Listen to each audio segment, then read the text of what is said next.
ਅੰਮ੍ਰਿਤ ਵੇਲੇ ਤਖ਼ਤਾਂ 'ਤੇ ਸੁਭਾਇਮਾਨ ਹੋ ਕਰਕੇ ਜੋ ਪਾਵਨ ਉਪਦੇਸ਼ ਹੁਕਮਨਾਮੇ ਦੇ ਰੂਪ ਦੇ ਵਿੱਚ ਸਤਿਗੁਰੂ ਮਹਾਰਾਜ ਪਾਤਸ਼ਾਹ ਜੀ ਨੇ ਬਖਸ਼ਿਸ਼ ਕੀਤਾ ਹੈ। ਪੰਜਵੇਂ ਗੁਰਦੇਵ ਪਾਤਸ਼ਾਹ ਧੰਨ ਗੁਰੂ ਅਰਜਨ ਦੇਵ ਮਹਾਰਾਜ ਪਾਤਸ਼ਾਹ ਜੀ ਦੀ ਰਸਨਾ ਤੋਂ ਉਚਾਰਨ ਕੀਤਾ ਹੋਇਆ ਸੋਰਠ ਰਾਗ ਦੇ ਅੰਦਰ ਸ਼੍ਰੀ ਗੁਰੂ ਗ੍ਰੰਥ ਸਾਹਿਬ ਮਹਾਰਾਜ ਪਾਤਸ਼ਾਹ ਜੀ ਦੇ ਪਾਵਨ ਪਵਿੱਤਰ ਅੰਗ 611 ਤੇ ਇਸ ਪਾਵਨ ਸ਼ਬਦ ਦੀ ਆਰੰਭਤਾ ਹੈ। 612 ਅੰਗ ਤੇ ਇਸ ਪਾਵਨ ਸ਼ਬਦ ਦੀ ਸੰਪੂਰਨਤਾ ਹੈ। ਸਤਿਗੁਰੂ ਮਹਾਰਾਜ ਪਾਤਸ਼ਾਹ ਜੀ ਇਸ ਦੇ ਵਿੱਚ ਇੱਕ ਜਗਿਆਸੂ ਦੀ ਅਰਦਾਸ ਕਿ ਕਿਵੇਂ ਮਾਲਕ ਦੇ ਨਾਲ, ਕਿਵੇਂ ਪ੍ਰਭੂ ਦੇ ਨਾਲ ਮਿਲ ਸਕੀਦਾ ਹੈ, ਔਰ ਦੂਸਰੇ ਬੰਦ ਦੇ ਵਿੱਚ ਸਤਿਗੁਰੂ ਮਹਾਰਾਜ ਪਾਤਸ਼ਾਹ ਜੀ ਨੇ ਮਿਲਣ ਦਾ ਢੰਗ ਤਰੀਕਾ ਵਿਧ ਬਖਸ਼ਿਸ਼ ਕੀਤੀ ਹੈ। ਆਪ ਸੰਗਤ ਅਸੀਸ ਬਖਸ਼ੋ। ਸਤਿਗੁਰੂ ਮਹਾਰਾਜ ਪਾਤਸ਼ਾਹ ਜੀ ਦੀ ਬਾਣੀ ਦੀ ਵਿਚਾਰ ਕਰ ਸਕੀਏ। ਗੁਰੂ ਪਾਤਸ਼ਾਹ ਜੀ ਦੇ ਚਰਨਾਂ ਦੇ ਵਿੱਚ ਹਾਜ਼ਰੀ ਲਗਵਾਉਣਾ ਕਰੀਏ। ਮਨ ਬਿਰਤੀਆਂ ਕਰੋ ਇਕਾਗਰ। ਬੜੇ ਅਦਬ ਪਿਆਰ ਸਤਿਕਾਰ ਦੇ ਨਾਲ ਰਸਨਾ ਨੂੰ ਕਰੋ ਪਵਿੱਤਰ। ਉਚਾਰਨ ਕਰੋ ਜੀ ਸਤਿਨਾਮ ਸ਼੍ਰੀ ਵਾਹਿਗੁਰੂ ਜੀ। ਫਿਰ ਸਾਰੇ ਕਰੋ ਜੀ ਕਿਰਪਾ। ਆਖੋ ਜੀ ਸਤਿਨਾਮ ਸ਼੍ਰੀ ਵਾਹਿਗੁਰੂ ਜੀ। ਸੋਰਠ ਮਹੱਲਾ ਪੰਜਵਾਂ। ਘਰ ਦੂਜਾ ਚੌਪਦੇ। ਸੋਰਠ ਇੱਥੇ ਰਾਗ ਦਾ ਨਾਮ ਹੈ, ਔਰ ਵਿਦਵਾਨ ਇਸ ਨੂੰ ਮੰਨਦੇ ਨੇ ਕਿ ਇਹ ਰਾਗ ਤੇ ਰਾਗਨੀਆਂ ਜਦੋਂ ਗਿਣੀਆਂ ਜਾਂਦੀਆਂ ਨੇ ਉਹਦੇ ਵਿੱਚ ਸੋਰਠ ਨੂੰ ਰਾਗਨੀ ਗਿਣਿਆ ਗਿਆ ਹੈ। ਸਤਿਗੁਰੂ ਮਹਾਰਾਜ ਮਹੱਲਾ ਪੰਜਵਾਂ ਗੁਰੂ ਅਰਜਨ ਦੇਵ ਮਹਾਰਾਜ ਇਸ ਸ਼ਬਦ ਦੇ ਉਚਾਰਨ ਕਰਨ ਵਾਲੇ ਨੇ। ਰਾਗ ਸੋਰਠ ਤੇ ਘਰ ਦੂਸਰੇ ਵਿੱਚ ਗਾਉਣ ਦੀ ਇਸ ਦੀ ਤਾਕੀਦ ਸਤਿਗੁਰੂ ਮਹਾਰਾਜ ਜੀ ਨੇ ਹੁਕਮ ਬਖਸ਼ਿਸ਼ ਕੀਤਾ ਹੈ। ਚੌਪਦੇ ਤੋਂ ਭਾਵ ਹੈ ਕਿ ਇਹ ਸ਼ਬਦ ਜਿਹੜਾ ਹੈ ਚੌਪਦੇ ਚਾਰ ਬੰਦਾਂ ਵਾਲਾ ਹੈ। ਚਾਰ ਇਸ ਦੇ ਬੰਦ ਨੇ। ਇੱਕ ਓੰਕਾਰ ਸਤਿਗੁਰ ਪ੍ਰਸਾਦ। ਵਾਹਿਦ ਰੂਪ ਦੇ ਵਿੱਚ ਜਿਹੜੀ ਉਸ ਦੀ ਜੋਤ ਹੈ, ਜੋ ਵਿਆਪਕ ਹੈ, ਜੋ ਹਰ ਥਾਂ ਤੇ ਮੌਜੂਦ ਹੈ, ਔਰ ਜਿਸ ਜੋਤ ਤੋਂ, ਜਿਸ ਤਾਕਤ ਤੋਂ, ਜਿਸ ਸ਼ਕਤੀ ਤੋਂ ਇਸ ਜਗਤ ਦਾ ਪਸਾਰਾ ਹੁੰਦਾ ਹੈ। ਜਗਤ ਦਾ ਪਸਾਰਾ ਕਰਨ ਤੋਂ ਬਾਅਦ ਵਿੱਚ ਉਸ ਮਾਲਕ ਦੀ ਜੋਤ ਜਿਹੜੀ ਹੈ ਹਰ ਇੱਕ ਦੇ ਵਿੱਚ ਵਿਆਪਤੀ ਪਈ ਹੈ ਤੇ ਹਰ ਇੱਕ ਨੂੰ ਪਰਮਾਤਮਾ ਉਹਦੀਆਂ ਲੋੜਾਂ, ਉਹਦੀਆਂ ਜ਼ਰੂਰਤਾਂ, ਉਹਦਾ ਰਿਜ਼ਕ ਦਿੰਦਾ ਪਿਆ ਹੈ।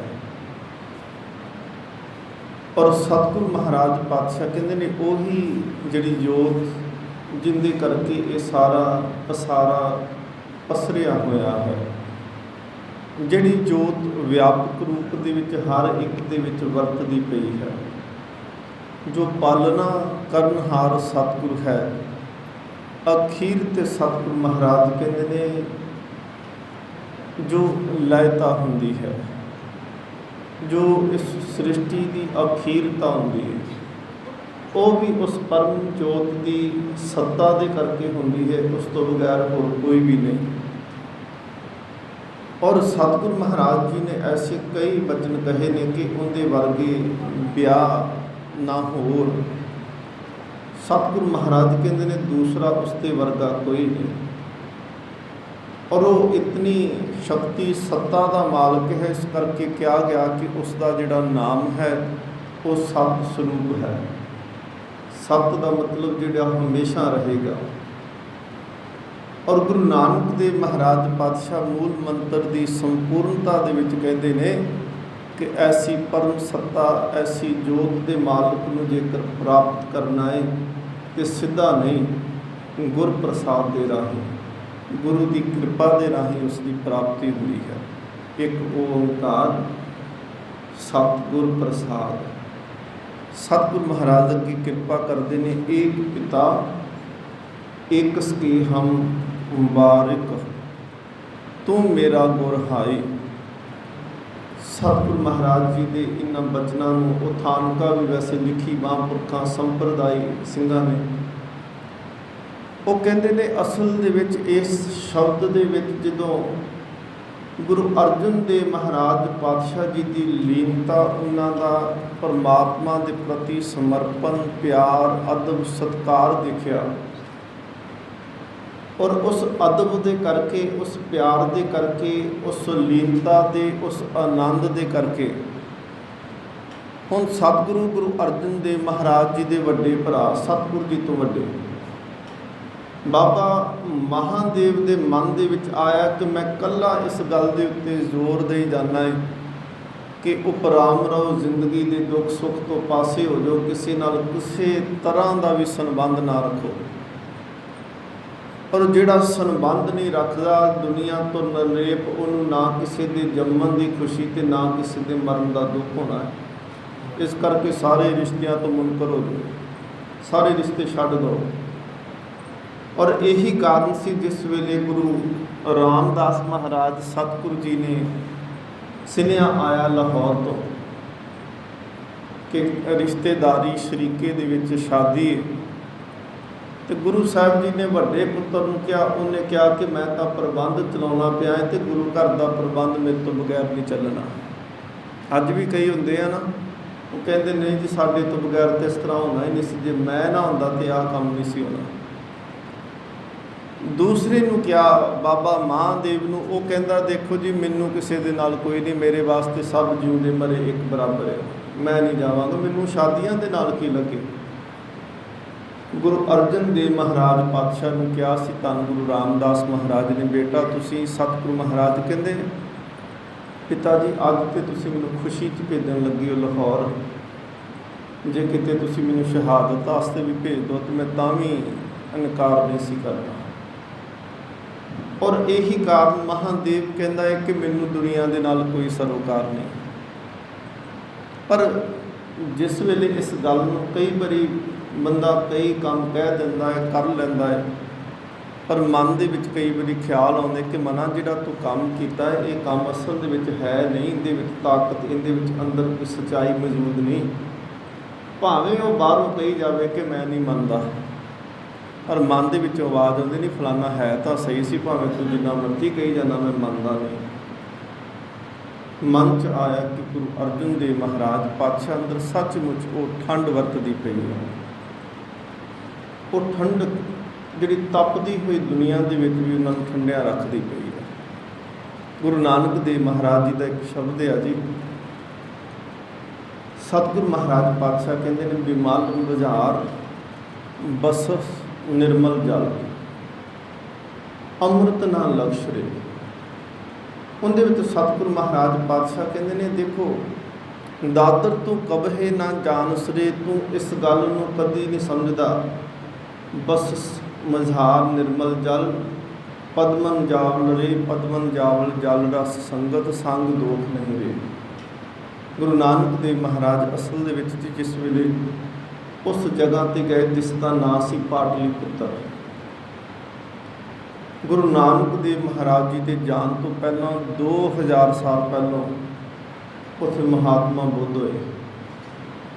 ਉਸੇ ਹੀ ਧਰਤੀ ਦੇ ਉੱਪਰ ਅਸ਼ੋਕ ਸਮਰਾਟ ਨੇ ਜਨਮ ਲਿਆ। ਉੱਥੇ ਧਰਮ ਨੇ, ਉੱਥੇ ਰਾਜਨੀਤੀ ਨੇ, ਉੱਥੇ ਤਾਕਤ ਨੇ, ਉਸ ਧਰਤੀ ਨੇ ਬਹੁਤ ਕੁਝ ਦੇਖਿਆ। ਉਹਨੇ ਧਰਮ ਦੇ ਬਦਲਦੇ ਹੋਏ ਰੂਪ ਦੇਖੇ, ਤਾਕਤ ਦੇ ਬਦਲਦੇ ਹੋਏ ਰੂਪ ਦੇਖੇ, ਸੱਤਾ ਦੇ ਬਦਲਦੇ ਹੋਏ ਰੂਪ ਦੇਖੇ। ਔਰ ਪ੍ਰਿੰਸੀਪਲ ਸਤਬੀਰ ਸਿੰਘ ਕਹਿੰਦੇ ਨੇ ਉਸ ਧਰਤੀ ਦੇ ਨਾਮ ਹੀ ਕਈ ਵਾਰੀ ਬਦਲੇ ਗਏ। ਪਾਟਲੀਪੁੱਤਰ ਨਾਮ ਜਿਸ ਵੇਲੇ ਧੰਨ ਗੁਰੂ ਨਾਨਕ ਦੇਵ ਮਹਾਰਾਜ ਪਾਤਸ਼ਾਹ ਗਏ, ਆਪ ਸਾਖੀ ਆਪ ਜੀ ਸੁਣਦੇ ਹੋ ਅਕਸਰ, ਇਸ ਪਾਟਲੀਪੁੱਤਰ ਦਾ ਨਾਮ ਅੱਗੇ ਜਾ ਕੇ ਪਟਨਾ ਸਾਹਿਬ ਹੈ, ਜਿੱਥੇ ਧੰਨ ਗੁਰੂ ਗੋਬਿੰਦ ਸਿੰਘ ਮਹਾਰਾਜ ਜੀ ਨੇ ਅਵਤਾਰ ਧਾਰਨ ਕੀਤਾ। ਹੁਣ ਧੰਨ ਗੁਰੂ ਨਾਨਕ ਦੇਵ ਮਹਾਰਾਜ ਪਾਤਸ਼ਾਹ ਉੱਥੇ ਜਾਂਦੇ ਨੇ, ਘਟਨਾ ਚਲੋ ਵਾਪਰੀ। ਮਰਦਾਨੇ ਨੇ ਕਿਹਾ ਸਤਿਗੁਰੂ ਮਹਾਰਾਜ ਇੱਕ ਗੱਲ ਦੱਸੋ ਕਿ ਤੁਸੀਂ ਜਦੋਂ ਕੀਰਤਨ ਕਰਦੇ ਹੋ, ਜਦੋਂ ਮੈਂ ਰਬਾਬ ਵਜਾਉਣਾ ਹੈ, ਬਾਣੀ ਵੀ ਉਹੀ ਹੈ, ਕੀਰਤਨ ਕਰਨ ਵਾਲੇ ਵੀ ਤੁਸੀਂ ਹੋ, ਰਬਾਬ ਵੀ ਉਹੀ ਮੈਂ। ਪਰ ਕਈਆਂ ਜਗ੍ਹਾ 'ਤੇ ਤਾਂ ਇਸ ਤਰ੍ਹਾਂ ਹੁੰਦਾ ਹੈ ਕਿ ਲੋਕ ਅੱਖਾਂ 'ਤੇ ਪਲਕਾਂ 'ਤੇ ਸਾਨੂੰ ਬਿਠਾਉਂਦੇ ਨੇ, ਜਗ੍ਹਾ ਨਹੀਂ ਹੁੰਦੀ ਬੈਠਣ ਦੀ। ਇੰਨਾ ਲੋਕੀ ਪਿਆਰ ਅਦਬ ਤੇ ਸਤਿਕਾਰ ਦਿੰਦੇ ਨੇ। ਪਰ ਕੁਝ ਥਾਵਾਂ ਐਸੀਆਂ ਹੁੰਦੀਆਂ ਨੇ ਜਿੱਥੇ ਅਸੀਂ ਜਾਂਦੇ ਹਾਂ ਤੇ ਲੋਕ ਸਾਨੂੰ ਪੱਥਰ ਮਾਰਦੇ ਆ। ਕਿਤੇ ਤਾਂ ਖਾਣ ਨੂੰ ਰੋਟੀ ਵੀ ਨਹੀਂ ਮਿਲੀ। ਭਾਈ ਗੁਰਦਾਸ ਸਾਹਿਬ ਜੀ ਕਹਿੰਦੇ ਨੇ, ਰੇਤ ਅੱਗ ਆਹਾਰ ਕਰ ਰੋੜਾਂ ਦੀ ਗੁਰ ਕਰੀ ਵਿਛਾਈ। ਗੁਰੂ ਰੇਤ ਕਹਿੰਦੇ, ਰੇਤ ਤੇ ਅੱਗ ਨੂੰ ਆਹਾਰ ਬਣਾਇਆ। ਰੇਤਲੇ ਇਲਾਕਿਆਂ ਦੇ ਵਿੱਚ ਰੇਤ ਵੀ ਉੱਡ ਕੇ ਸਤਿਗੁਰੂ ਮਹਾਰਾਜ ਜੀ ਦੇ ਅੰਦਰ ਗਈ, ਮੂੰਹ ਦੇ ਵਿੱਚ ਪਈ। ਇੱਕ ਜਗ੍ਹਾ 'ਤੇ ਸਤਿਗੁਰੂ ਮਹਾਰਾਜ ਨੇ ਅੱਗ ਦੀਆਂ ਜਿਹੜੀਆਂ ਅੰਬੀਆਂ ਲੱਗਦੀਆਂ ਨੇ, ਸਤਿਗੁਰੂ ਮਹਾਰਾਜ ਨੇ ਇਹਨੂੰ ਗੁਰਬਾਣੀ 'ਚ ਉਦਾਹਰਨ ਦੇ ਵਾਸਤੇ ਵੀ ਕੋਟ ਕੀਤਾ ਹੈ। ਖੱਖੜੀਆਂ ਸੁਹਾਵੀਆਂ, ਖੱਖੜੀ ਸ਼ਬਦ ਵੀ ਵਰਤਿਆ। ਅੰਬੜੀਆਂ ਅੰਬ ਵਰਗੀਆਂ ਵੇਖਣ ਨੂੰ, ਬਾਹਰੋਂ ਅੰਬ ਵਰਗੀਆਂ ਪਰ ਅੰਦਰੋਂ ਕੌੜੀਆਂ। ਸਤਿਗੁਰੂ ਮਹਾਰਾਜ ਕਹਿੰਦੇ ਨੇ ਖੱਖੜੀਆਂ ਸੁਹਾਵੀਆਂ, ਲੱਗੜੀਆਂ ਅੱਕ ਕੰਠ, ਬਿਰਹੇ ਵਿਛੋੜਾ ਤਨੀ ਸਿਉ। ਸਤਿਗੁਰੂ ਮਹਾਰਾਜ ਕਹਿੰਦੇ ਜਦੋਂ ਉਹ ਖੱਖੜੀ ਟੁੱਟਦੀ ਹੈ ਨਾ, ਤੇ ਉਹਦੇ ਵਿੱਚੋਂ ਉਹ ਰੂੰ ਵਰਗੇ ਰੇਸ਼ੇ ਜੇ ਉੱਡ ਕੇ ਨਿਕਲਦੇ ਨੇ। ਕਹਿੰਦੇ ਉਹ ਇੱਕ ਵਾਰੀ ਉੱਡਦੇ ਨੇ, ਦੁਬਾਰਾ ਆ ਕੇ ਨਹੀਂ ਮਿਲਦੇ। ਇੱਕ ਖੱਖੜੀ ਦੇ ਕਈ ਹਿੱਸੇ ਹੋ ਜਾਂਦੇ ਆ। ਭਾਈ ਗੁਰਦਾਸ ਕਹਿੰਦੇ ਨੇ, ਗੁਰੂ ਨਾਨਕ ਦੇਵ ਮਹਾਰਾਜ ਦੇਖੋ ਅਸੀਂ ਕਿੰਨਾ ਕੁਝ ਖਾਂਦੇ ਹਾਂ ਅਤੇ ਕਿੰਨਾ ਕੁਝ ਅੱਜ ਖਾਣ ਵਾਸਤੇ ਸਾਡੇ ਕੋਲ ਮੌਜੂਦ ਹੈ, ਚੰਗੇ ਤੋਂ ਚੰਗਾ ਪ੍ਰਸ਼ਾਦਾ ਭੋਜਨ। ਪਰ ਸਤਿਗੁਰੂ ਮਹਾਰਾਜ ਜੀ ਨੇ ਜਿਸ ਦਿਨ ਪ੍ਰਚਾਰ ਆਰੰਭ ਕੀਤਾ ਸੀ, ਸਿੱਖੀ ਦੀ ਗੱਲ ਆਰੰਭ ਕੀਤੀ, ਚਲੋ ਪੱਥਰ ਲੋਕਾਂ ਨੇ ਮਾਰੇ, ਕਿਸੇ ਨੇ ਭੂਤਨਾ ਕਿਹਾ, ਕਿਸੇ ਨੇ ਬਿਤਾਲਾ ਕਿਹਾ। ਸਤਿਗੁਰੂ ਮਹਾਰਾਜ ਨੇ ਫਿਰ ਵੀ ਸਿੱਖੀ ਦੀ ਗੱਲ ਕੀਤੀ। ਜੇ ਸਤਿਗੁਰੂ ਮਹਾਰਾਜ ਨੂੰ ਖਾਣ ਨੂੰ ਕੁਝ ਨਾ ਮਿਲਿਆ ਤੇ ਅੱਕ ਦੀਆਂ ਉਹ ਖੱਖੜੀਆਂ ਖਾ ਕੇ ਵੀ ਗੁਜ਼ਾਰਾ ਕੀਤਾ। ਭਾਈ ਮਰਦਾਨਾ ਸਾਹਿਬ ਜੀ ਕਹਿੰਦੇ, ਇੰਨਾ ਸਤਿਗੁਰੂ ਮਹਾਰਾਜ ਦੁੱਖ ਦੇ ਵਿੱਚੋਂ ਲੰਘ ਕੇ ਵੀ ਤੁਸੀਂ ਰੱਬ ਦੀ ਗੱਲ ਕਰਦੇ ਹੋ, ਤੇ ਜਿਹੜੇ ਸੁੱਖ ਦੇ ਵਿੱਚ ਜੀਂਦੇ ਪਏ ਨੇ ਉਹ ਤਾਂ ਖਾਂਦੇ ਵੀ ਨੇ, ਪੀਂਦੇ ਵੀ ਨੇ, ਤੇ ਰੱਬ ਦਾ ਸ਼ੁਕਰਾਨਾ ਕਦੇ ਵੀ ਇਹਨਾਂ ਦੇ ਮਨ 'ਚ ਨਹੀਂ ਆਇਆ। ਗੁਰੂ ਨਾਨਕ ਦੇਵ ਮਹਾਰਾਜ ਨੇ ਪੁੱਛਿਆ, ਕਹਿਣ ਲੱਗੇ ਸਤਿਗੁਰੂ ਕਿਤੇ ਤਾਂ ਸਤਿਕਾਰ, ਕਿਤੇ ਬਿਲਕੁਲ ਨਿਰਾਦਰੀ। ਸਤਿਗੁਰੂ ਮਹਾਰਾਜ ਕਹਿੰਦੇ ਨੇ, ਜਦੋਂ ਕਿਸੇ ਕੋਲ ਹੀਰਾ ਹੋਵੇ ਤੇ ਜਿਹਨੂੰ ਤੇ ਹੀਰੇ ਦੇ ਮੁੱਲ ਦਾ ਪਤਾ ਹੈ ਉਹੀ ਮੁੱਲ ਪਾਉਂਦਾ ਹੈ। ਜਿਹਦੇ ਕੋਲ ਪਤਾ ਹੀ ਨਹੀਂ ਕਿ ਇਹ ਹੀਰਾ ਹੈ ਤੇ ਇਹਦੀ ਕੀਮਤ ਕਿੰਨੀ ਹੋ ਸਕਦੀ ਹੈ, ਉਸ ਚੀਜ਼ ਦੀ ਕਦਰ ਨਹੀਂ ਕਰਦਾ। ਕਹਿੰਦੇ ਸਤਿਗੁਰੂ ਮਹਾਰਾਜ ਕਿਵੇਂ? ਸਤਿਗੁਰੂ ਮਹਾਰਾਜ ਨੇ ਉੱਥੇ ਮਰਦਾਨੇ ਨੇ ਕਿਹਾ ਵੀ ਸਤਿਗੁਰੂ ਮਹਾਰਾਜ ਅੱਜ ਭੋਜਨ ਦਾ ਪ੍ਰਬੰਧ ਕਿਵੇਂ? ਔਰ ਦੂਸਰਾ ਸਵਾਲ ਸੀ ਕਿ ਕਦਰ ਕਿਉਂ ਨਹੀਂ? ਸਤਿਗੁਰੂ ਮਹਾਰਾਜ ਨੇ ਇੱਕ ਲਾਲ ਦਿੱਤਾ, ਕਿਹਾ ਕਿ ਜਾਂ ਇਹਨੂੰ ਮੁੱਲ ਪਵਾ ਲਈ, ਜਿੱਥੇ ਜ਼ਿਆਦਾ ਮੁੱਲ ਮਿਲ ਜੇ ਉੱਥੇ ਕੁਝ ਛਕਣ ਵਾਸਤੇ ਤੂੰ ਲੈ ਆਏ। ਸਤਿਗੁਰੂ ਮਹਾਰਾਜ ਜੀ ਤੋਂ ਲਾਲ ਲੈ ਕੇ ਉਹ ਗਿਆ। ਭਾਈ ਮਰਦਾਨਾ ਸਾਹਿਬ ਜੀ ਗਏ ਨੇ ਬਾਜ਼ਾਰ ਦੇ ਵਿੱਚ।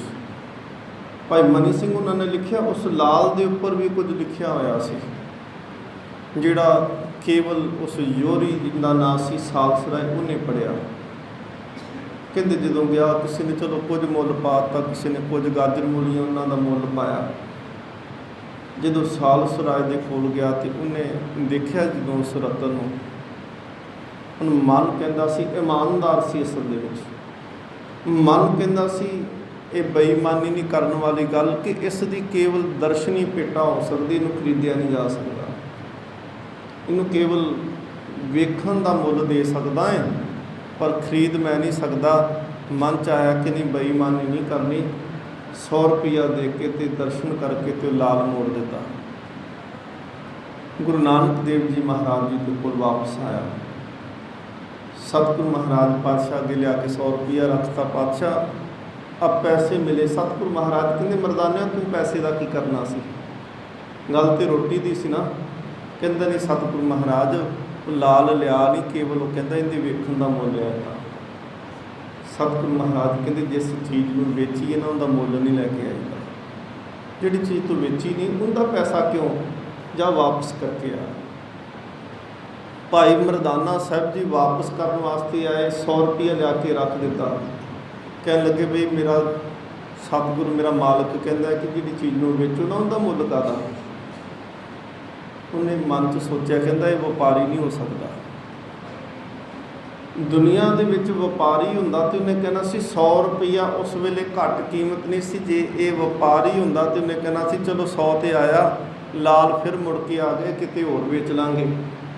उन्हें कहा फिर तू बेचन क्यों आया जे पैसे नहीं चाहिए? कहता नहीं मेरा मालिक कहता गल तो रोटी दी सी, तेन तो कुछ खरीदण वास्ते भेजिया सी कि कुछ खाण पीण का प्रबंध कर लिया। आवाज़ दी नौकर नूं, अधरके नूं। अधरके नूं कहता जा कुछ खाण पीण का समान लै जा, तेनों तो इनके मालिक नूं छका के आ, नाल देख के आ कित्थे ने, की हाल किवें आ। अधरका रोटी पानी का कुछ समान लिया तो सतगुरु महाराज जी के कोल आया। हुण है नौकर सी ना, असल दे विच आदत सी झुक जाना। देखो गुरु घर दे विच आउंदे ना, कुछ चीज़ां असीं बाहरी तौर पर करते पर इनके अंतरीव भाव हुंदे आ। ਜਦੋਂ ਅਸੀਂ सतगुरु महाराज अगे हथ जोड़ के आके खड़ते हैं तो इनका अंतरीव भाव, बाहरों भावें असीं नमस्कार करने वास्ते खड़ते हैं, इनका अंतरीव भाव होंदा है कि मैं समर्पण कर दिता, तेरे हथ जोड़ दिते, मतलब समर्पण हो गया, सिलेंडर हो गया, कुछ भी हुण मैं अपने मन दे विच नहीं रखांगा, तेरे अगे सब कुछ रख दिता। दूसरा असीं करते हैं सतगुरु अगे मत्था टेकना, शीश झुकाउणा। इहदे अर्थ ने कि सतगुर अगे अपनी मैं मत रख दी, अज तो बाद मैं गुरु की मत ले, गुर की मत तो लिख आने। उस तो अगला असी कर्म करते हैं कि सतगुरु महाराज जी दी परिक्रमा बाहरों करते हैं सतगुरु महाराज जी दियाँ, तो इनके अंतरीव भाव ने कि सतगुरु मैं शब्द तो कभी भी दूर ना जावां, तेरे नाल रवां, हर समय तेरी परिक्रमा करता रवां, तेरे शब्द के दुआले मेरा चक्कर होवे, ना कि दुनिया के दुआले मेरा चक्कर हो। चुकिया जी उत्थे सतगुरु महाराज जी ने सिर के उत्ते हाथ रख दिता। हुण जिहड़ा नौकर सी झुकिया तो शरीर करके सी, पर सतगुरु के हाथ रखण दे नाल गुरु की किरपा वरती, एक खिंद दे विच नौकर जिहड़ा सी वो मालक हो गया, राजा बन गया सृष्टि का। गुरु अर्जन देव महाराज कहते ने कि तिसकी धूड़ मन उतरे प्रभ होए, सो प्रसन्ना राजा सगली सृष्टि का, हर नाम मन पिन्ना। जिंदे मन दे विच नाम, सारी सृष्टि का राजा। और एक गल दे उत्ते कदी भी तर्क ना करियो कि गुरु घर दे विच खिंद दे विच किरपा किवें वापरदी है। हथ जोड़ के केवल असीस मंगो, सतगुरु तू किरपा करनी है। जे तर्क करांगे तो कुछ भी नहीं लैके जावांगे, तो जे केवल हाथ जोड़ के खड़े रवांगे ना, भावें किरपा 2 साल दे विच हो जाए तो भावें 2 सैकंड दे विच हो जाए। ये गुरु दे उत्ते है ना।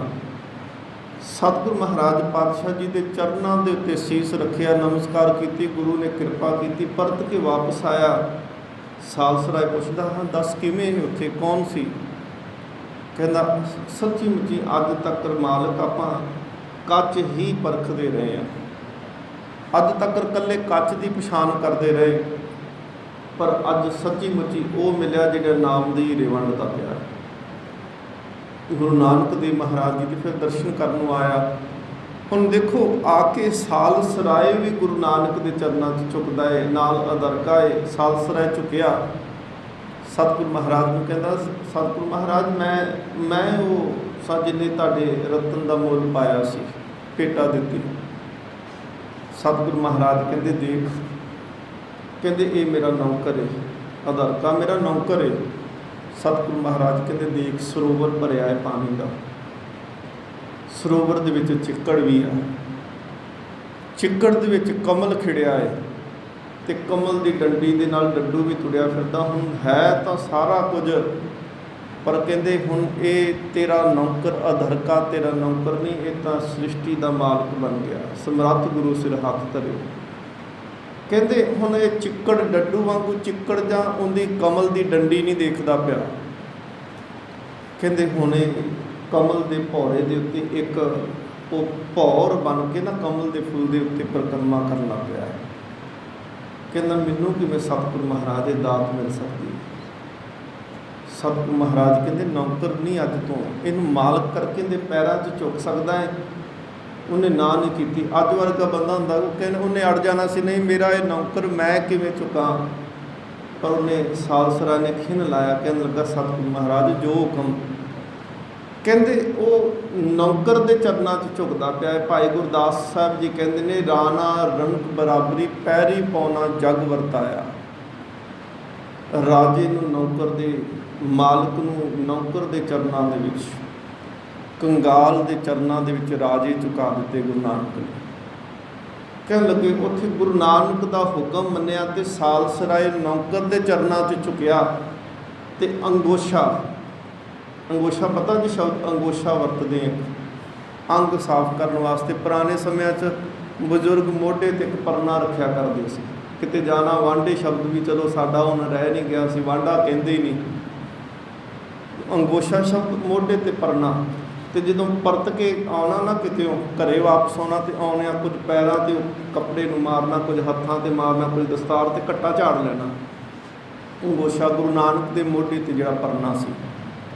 ਹੁਣ ਸਾਲਸਰਾਏ ਜਿਹੜਾ ਹੈ ਉਹ ਅਧਰਕੇ ਦੇ ਪੈਰਾਂ 'ਚ ਝੁਕਦਾ ਪਿਆ ਹੈ ਤੇ ਗੁਰੂ ਨਾਨਕ ਦੇਵ ਮਹਾਰਾਜ ਨੇ ਅੰਗੋਸ਼ਾ ਆਪਣਾ ਉਹਦੇ ਸਿਰ ਦੇ ਉੱਪਰ ਮਾਰਿਆ। ਅੰਗੋਸ਼ਾ ਮਾਰਨ ਦੀ ਢੇਰ ਸੀ, ਜਿਹੜੀ ਅਵਸਥਾ ਕਈ ਜਨਮਾਂ ਦੀ ਤਪੱਸਿਆ ਕਰਕੇ ਨਹੀਂ ਬਣਦੀ, ਉਹ ਇੱਕ ਖਿੰਨ ਦੇ ਵਿੱਚ ਬਣਦੀ। ਹੁਣ ਉਹੀ ਰਸ, ਉਹੀ ਆਨੰਦ ਜਿਹੜਾ ਹੈ ਉਹ ਗੁਰੂ ਅਰਜਨ ਦੇਵ ਮਹਾਰਾਜ ਜੀ ਦੇ ਕੋਲ ਹੈ, ਜੋ ਗੁਰੂ ਨਾਨਕ ਦੇਵ ਮਹਾਰਾਜ ਜੀ ਦੇ ਅੰਦਰ ਹੈ। ਇਸ ਆਨੰਦ ਨੂੰ, ਇਸ ਬਰਕਤ ਨੂੰ ਜਦੋਂ ਤੱਕਦਾ ਹੈ ਮਾਂ ਦੇਵਤੇ, ਉਹ ਕਹਿੰਦਾ ਹੈ ਕਿ ਏਕ ਪਿਤਾ ਏਕਸ ਕੇ ਹੰਬਾਰਕ ਤੂੰ ਮੇਰਾ ਗੁਰ ਹਾਈ। ਇੱਕ ਤਾਂ ਸਾਡਾ ਪਿਤਾ ਵੀ ਇੱਕ ਹੈ ਤੇ ਅਸੀਂ ਇੱਕੋ ਪਿਤਾ ਦੀ ਔਲਾਦ ਹੋਣ ਕਰਕੇ, ਦੂਸਰਾ ਤੂੰ ਮੇਰਾ ਗੁਰ ਹਾਈ, ਮੇਰਾ ਗੁਰੂ ਹੈ। ਕਿਉਂਕਿ ਜੋਤ ਤੁਹਾਡੇ ਵਿੱਚ ਗੁਰੂ ਰਾਮਦਾਸ ਟਿਕਾ ਕੇ ਗਏ ਨੇ। ਇਹ ਸ਼ਬਦ ਨਾ ਲਹਿੰਦੀ ਭਾਸ਼ਾ ਦੇ ਵਿੱਚ ਨੇ। ਹਾਈ ਸ਼ਬਦ ਅਸੀਂ ਅੰਗਰੇਜ਼ੀ 'ਚ ਪੜ੍ਹਦੇ ਹਾਂ ਹਾਈ ਵੱਡਾ, ਪਰ ਇੱਥੇ ਹਾਈ ਦੇ ਅਰਥ ਨੇ ਮੇਰਾ, ਮੇਰਾ ਗੁਰੂ ਹੈ ਤੂੰ। ਸੁਨ ਮੀਤਾ ਜੀਉ ਹਮਾਰਾ ਬਲ ਬਲ ਜਾਸੀ ਹਰ ਦਰਸ਼ਨ ਦੇਹੋ ਦਿਖਾਈ। हे ਮਿੱਤਰਾ ਮੇਰਾ ਮਨ ਤੇਰੇ ਤੋਂ ਕੁਰਬਾਨ ਜਾਂਦਾ ਹੈ, ਤੂੰ ਇੱਕ ਕੰਮ ਕਰ। ਜਿਵੇਂ ਤੇਰੇ ਅੰਦਰ ਇਹ ਠੰਡ ਵਰਤਦੀ ਪਈ, ਤੂੰ ਕਿਰਪਾ ਕਰਕੇ ਮੇਰੇ ਅੰਦਰ ਵੀ ਇਹ ਬਰਕਤ, ਇਹ ਬਖਸ਼ਿਸ਼ ਪੈਦਾ ਕਰ ਦੇ। ਸਤਿਗੁਰੂ ਮਹਾਰਾਜ ਬੇਨਤੀ ਅੱਗੇ ਕਰਦਾ ਹੈ ਕਿ ਹਰ ਦਰਸ਼ਨ ਦੇਹੋ ਦਿਖਾਈ। ਮੈਨੂੰ ਗੁਰੂ ਦੇ, ਮੈਨੂੰ ਰੱਬ ਦੇ, ਉਹ ਮਾਲਕ ਦੇ ਦਰਸ਼ਨ ਹੋ ਜਾਣ। ਸੁਨ ਮੀਤਾ ਧੂਰੀ ਕੋ ਬਲ ਜਾਈ, ਇਹ ਮਨ ਤੇਰਾ ਭਾਈ। ਹੇ ਮੇਰੇ ਮਿੱਤਰ, ਮੈਂ ਤੇਰੇ ਚਰਨਾਂ ਦੀ ਧੂੜ ਤੋਂ ਕੁਰਬਾਨ ਜਾਣਾ। ਚਰਨ ਧੂੜ ਦੇ ਵਿੱਚ ਵੀ ਬਖਸ਼ਿਸ਼ ਹੁੰਦੀ ਹੈ ਗੁਰੂ ਪਿਆਰਿਓ। ਜਿਹਦੇ ਸਰੀਰ ਦੇ ਵਿੱਚ ਰੱਬ ਵਰਤਦਾ ਹੋਵੇ, ਉਹਦੇ ਚਰਨਾਂ ਦੇ ਵਿੱਚੋਂ ਜਦੋਂ ਐਨਰਜੀ ਧਰਤੀ ਦੇ ਵਿੱਚੋਂ ਨਿਕਲਦੀ ਹੈ ਨਾ, ਉਹ ਧਰਤੀ ਵੀ ਐਨਰਜੀ ਨੂੰ ਪ੍ਰਾਪਤ ਕਰਦੀ ਹੈ। ਤੇ ਜਿਹੜਾ ਉਹ ਮਿੱਟੀ ਨੂੰ ਵੀ ਸਿਰ 'ਤੇ ਲਾ ਲੈਂਦਾ, ਉਹਦੇ ਭਾਗ ਬਦਲ ਜਾਂਦੇ ਆ। ਗੁਰਬਾਣੀ 'ਚ ਪ੍ਰਮਾਣ ਅਨੇਕਾਂ ਨੇ। ਸਤਿਗੁਰੂ ਮਹਾਰਾਜ ਅੱਗੇ ਬੇਨਤੀ ਕਰਦਾ, ਇਹ ਮਨ ਤੇਰਾ ਭਾਈ, ਹੈ ਮੇਰੇ ਭਰਾਵਾ, ਮੈਂ ਤੈਨੂੰ ਮਨ ਵੀ ਭੇਟ ਕਰ ਦਿੱਤਾ। ਇਹ ਰਹਾਓ ਗੁਰੂ ਸਾਹਿਬ ਇੱਥੇ ਵਿਸ਼ਰਾਮ ਦਿੰਦੇ ਆ, ਰਹਾਉ ਦੀਆਂ ਪੰਕਤੀਆਂ ਨੇ। ਕਹਿੰਦਾ ਤੂੰ ਮੈਨੂੰ ਗੁਰੂ ਨਾਲ ਮਿਲਾ ਦੇ, ਤੇ ਜੇ ਤੂੰ ਮੈਨੂੰ ਗੁਰੂ ਨਾਲ ਮਿਲਾ ਦੇ, ਮੈਂ ਤੇਰੇ ਵਾਸਤੇ ਕੀ ਕੁਝ ਕਰ ਸਕਦਾ ਹੈ। ਕਹਿਣ ਲੱਗੇ ਪਾਵ ਮਲੋਵਾ ਮਲ ਮਲ ਧੋਵਾਂ, ਮੈਂ ਤੇਰੇ ਪੈਰ ਪੁੱਟਾਂ। ਜੇ ਤੂੰ ਬਾਹਰੋਂ ਚੱਲ ਕੇ ਆਏ ਤੇ ਪੈਰ ਜੇ ਮਲੀਨ ਹੋਏ, ਉਹਨਾਂ ਨੂੰ ਮਿੱਟੀ ਲੱਗੀ ਹੋਵੇ, ਤੇ ਮੈਂ ਮਲ ਮਲ ਕੇ ਤੇਰੇ ਪੈਰਾਂ ਨੂੰ ਧੋਦਾਂ, ਤੇਰੇ ਪੈਰਾਂ ਨੂੰ ਪੁੱਟਾਂ। ਇਹ ਮਨ ਤੈ ਕੂ ਦੇਸਾਂ, ਕਈ ਵਾਰੀ ਡੇਸਾ ਸ਼ਬਦ ਹੀ ਵਰਤਿਆ।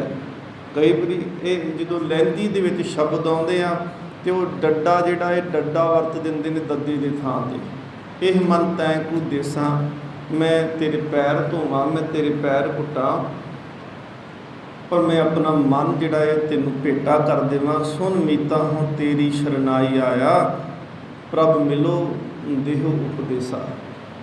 ਇੱਕ ਤਾਂ ਮੈਂ ਚੱਲ ਕੇ ਤੇਰੀ ਸ਼ਰਨ ਦੇ ਵਿੱਚ ਆਇਆ ਕਿ ਤੂੰ ਕਿਰਪਾ ਕਰ, ਮੈਨੂੰ ਰੱਬ ਦੇ ਨਾਲ ਮੇਰਾ ਮਿਲਾਪ ਕਿਵੇਂ ਹੋ ਸਕਦਾ ਹੈ, ਮੈਨੂੰ ਇਹ ਉਪਦੇਸ਼ ਦੇਣਾ ਕਰ, ਇਹ ਅਸੀਸ ਦੇਣਾ ਕਰ, ਮੈਨੂੰ ਇਸ ਤਰ੍ਹਾਂ ਦੀ ਸਿੱਖਿਆ ਦੇ ਕਿ ਮੈਂ ਰੱਬ ਦੇ ਨਾਲ ਮਿਲ ਸਕਾਂ।